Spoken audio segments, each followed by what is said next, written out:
Are you Joe Biden supporter? Get yours now. Link in the description below. Growing questions now over the sexual assault allegation against Joe Biden by a former staffer. As new details emerge, some commentators now wondering if the media has a double standard. Are they covering these accusations the same way they covered Republican allegations like those against Brett Kavanaugh? Dave Rubin is the host of the Rubin Report and author of Don't Burn This Book. It is just out today. I've had a look at it. It's really, really good. Dave, one of the things you talk about in here is how your eyes were open to media bias over the years. And I wonder how you see this situation. Yeah, well, Dana, you've written a couple books, excuse me, and you know that you sit on them for a while. So I finished this thing back in July, but one of the things that I write about, Chapter 8, is all about how to spot fake news, and we seem to be in an endless time of fake news these days. But people think when you talk about fake news that it just means that the story is completely fabricated or that the headline doesn't match the story itself.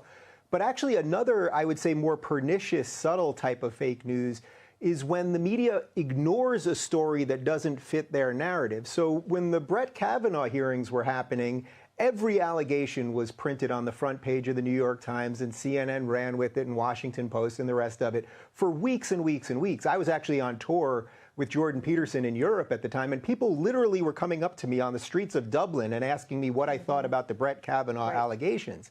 Well, now Joe Biden has allegations, and I'm not here to say whether the allegations in one case or the other case were true, but two different people have allegations who have two different political allegiances.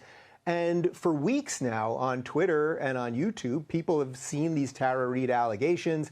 There's this video from over 25 years ago that has now been confirmed by Tara Reade herself that it was her mother calling into Larry King's show to say that her daughter had been sexually accosted by a senator. Now, again, that doesn't make the allegations true in and of themselves.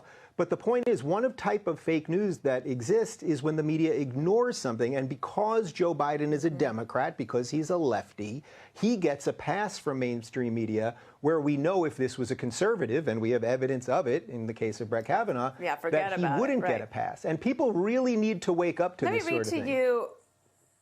Let me read to you a tweet from Alyssa Milano. She said, I'm aware of the new developments in Tara Reade's accusation against Joe Biden. I want Tara, like every other survivor, to have the space to be heard and seen without being used as fodder.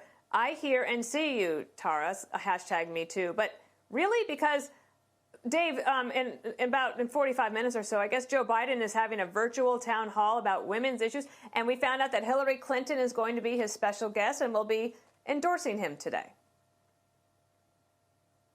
Yeah, well, we know this is just nonsense. I mean, when Me Too started, we had to believe all women, and every allegation was taken as simple fact. Then when it goes against their guy, I mean, Alyssa Milano, she's been one of the biggest pushers of the Me Too thing. Now, I believe it was well-intentioned, but then it sort of lost control, and it's just there to sort of take out everybody. But then when it's one of her guys, well, now we have to think about it a little bit more. And I think this type of hypocrisy is in many ways why we see mainstream media collapsing, because if you don't call it as it is, but you only call it as you wish to be, well, then people are going to see that. And this is sort of the asymmetry that we now have with the online media and what happens on YouTube and Twitter and elsewhere. And by the way, Fox is very good at this because you guys actually cover the outlier stories that the other networks ignore. But this is the type of thing that the New York Times, why has CNN not reported on this story, as far as I know, as of us talking about this right now, on a video that happened on their own network. I mean, people start to see it. If you're looking for more honest and thoughtful conversations about politics instead of nonstop yelling, check out our politics playlist. And if you want to watch full interviews on a variety of topics, watch our full episode playlist, all right over here. And to get notified of all future videos, be sure to subscribe and click the notification bell.